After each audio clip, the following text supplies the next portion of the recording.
Copy-paste, error de poca monta, una desprolijidad que no afecta el fondo de la acusación contra el ministro Bayer.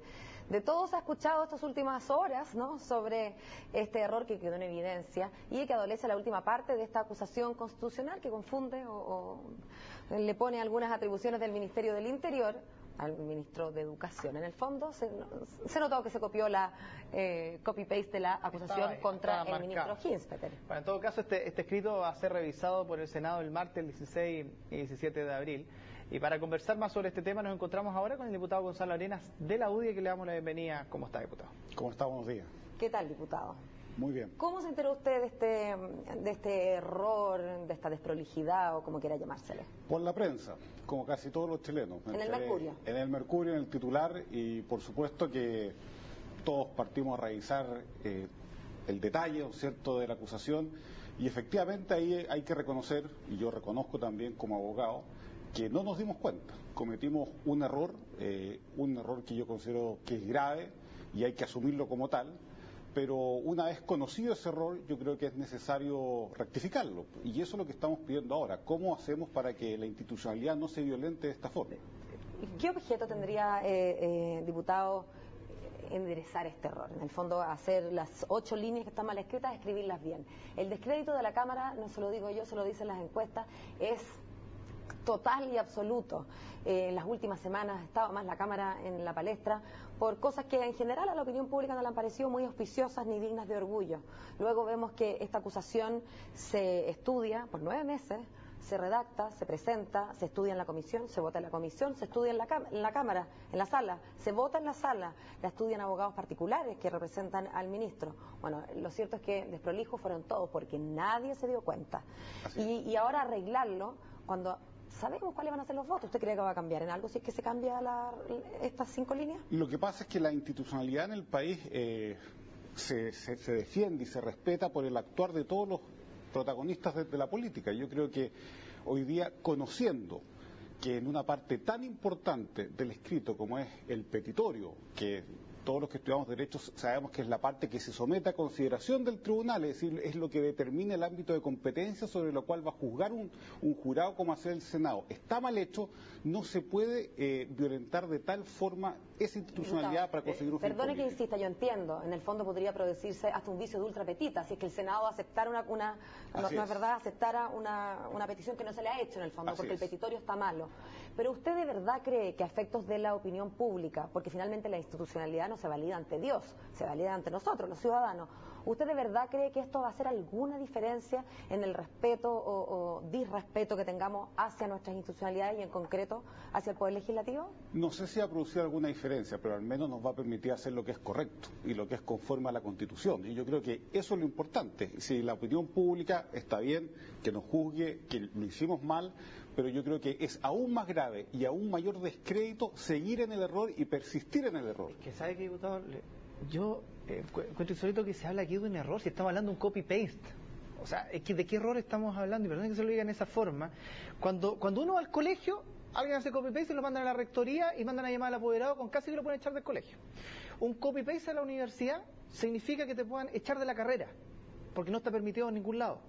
Aquí estamos hablando de un copy-paste en una acusación constitucional, que trae como consecuencia que un ministro puede quedar 5 años sin poder ejercer cargos públicos.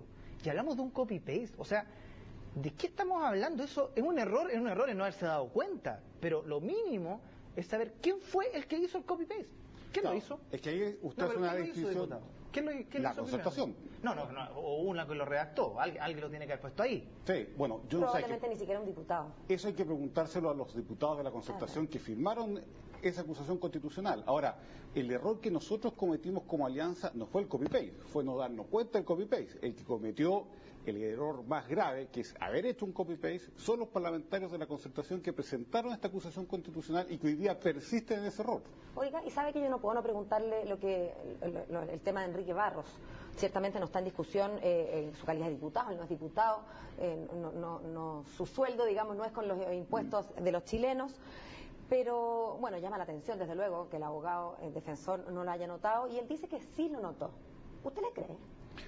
Yo no tengo por qué no creerle, pero me parece extraño que si se hubiese dado cuenta no lo hubiese alegado en la cuestión previa. Yo creo que ahí hay un dato, pero bueno, yo no puedo juzgar los actos de él. Ahora, yo creo que aquí hay un tema que es más de fondo. Aquí nosotros, como Congreso, si bien todos cometimos un error, aquí hay un error que es muy grave, y que es que ha demostrado que esta acusación constitucional no busca, ¿no es cierto?, un fallo en derecho, sino que busca un trofeo político. Y eso es lo grave. Y persistiendo en el error de derecho, se persigue todavía más esa intencionalidad política, que es lo que nosotros denunciamos desde el principio. ¿Sabe qué pasa, diputado? Usted lo dijo, me parece en términos muy apropiados, un trofeo político. A uno como ciudadano a veces le da la sensación de que estas acusaciones, en vez de prepararse y de polemizar por un copy-paste, deberían estar como casi un folleto, un formulario que uno pudiera llenar. Porque yo le apuesto mi cabeza, diputado, que esta acusación, si fuera al revés, sé perfectamente cómo votan quien vota. O sea, lo que quiero decir es que aquí pareciera ser que lo jurídico, incluso entre quienes votan en calidad de abogado, tiene mucho menos que ver, sino nada que ver, respecto al final a las simpatías políticas. Porque todos los votos, mire usted la casualidad, siempre tienen que ver con la afiliación política concreta o la cercanía política del que vota. Entonces, al final, con error de procedimiento o sin error de procedimiento, esto es un trofeo político, o pareciera serlo. Es un trofeo político, y además que, yendo más al fondo todavía, han caído ambos sectores políticos, porque esto tiene un antecedente, que es la acusación constitucional de la ministra Yasna Proboste, que también, viendo hoy día y analizándolo, yo creo que se abrió una especie de caja de Pandora, o fuimos una especie de aprendices de brujo que no sabíamos, que no se supo bien por quienes la presentaron, yo no la presenté, pero por quienes la presentaron, de cuáles son las consecuencias de forzar de tal forma la institucionalidad, y ejemplo, la acusación constitucional, que está para determinados delitos sumamente graves y no para una pelea diaria. Y yo creo que ahí, como coaliciones políticas y como grupo político, hemos actuado con poca responsabilidad, y esto es una consecuencia de eso, de una acción politizada cada vez mayor, diputado, que no ve el fondo de la institución. Una suerte de boomerang. Una suerte de boomerang. Diputado, y fue un boomerang. Muy corto, es que usted dijo delante de que la defensa del señor Barro le llama la atención que lo hubiese sabido, pero quiero sumarle lo que dijo ayer el diputado Osborne. Dijo, sabíamos del copy-paste, era estrategia para defender a Beyer. Lo dijo ayer a Cooperativa. Lo dice él, también, de su sector.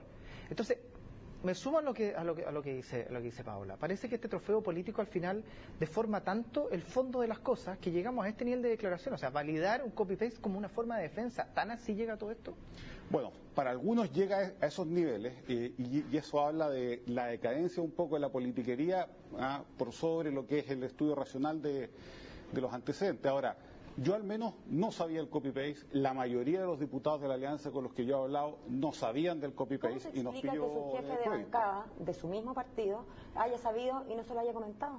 No lo sé, eso tienen que preguntárselo al diputado. ¿Y usted no se lo va a preguntar? Se lo voy a preguntar, por supuesto, porque no nos dijo, y yo creo que nos habríamos ahorrado muchos problemas. Ahora, ¿no será que quizá el diputado Osborne tampoco sabía? Yo no quiero juzgar declaraciones porque solamente él sabe si sabía o no, igual que el abogado.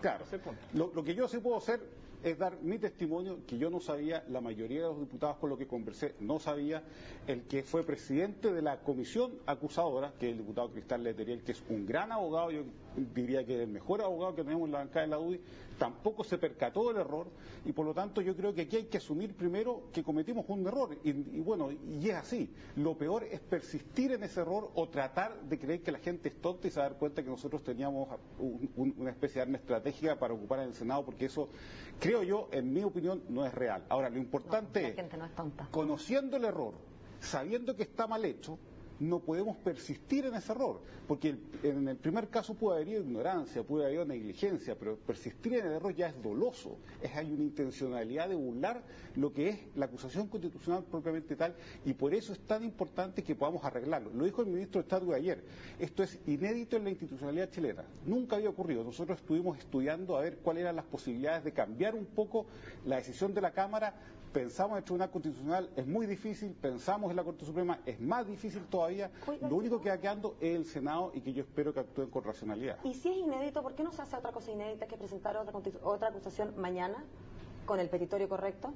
Bueno, es una decisión de la concertación. Yo espero que ellos actúen.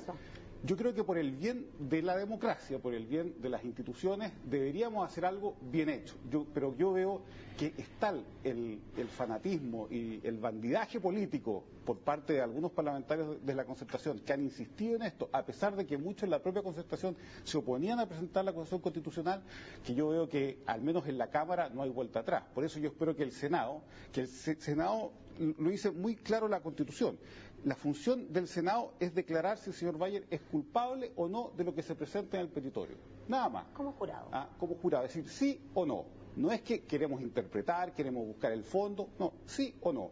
Y si uno es serio y ve el petitorio, dice, es culpable por no mantener el orden público, es culpable por no proteger la integridad física de las personas, y la violabilidad de las comunicaciones privadas. Claro, hay que decir, no, de eso no es culpable. Y yo espero que el Senado sea lo suficientemente serio como para asumir esa responsabilidad que es una visión de Estado. Por eso una Cámara alta, una Cámara distinta, una Cámara se supone menos politizada que la Cámara de Diputados y por lo tanto más racional. Queremos agradecerle a la diputada Arenas por habernos acompañado. Muchas gracias. Que tenga un buen día.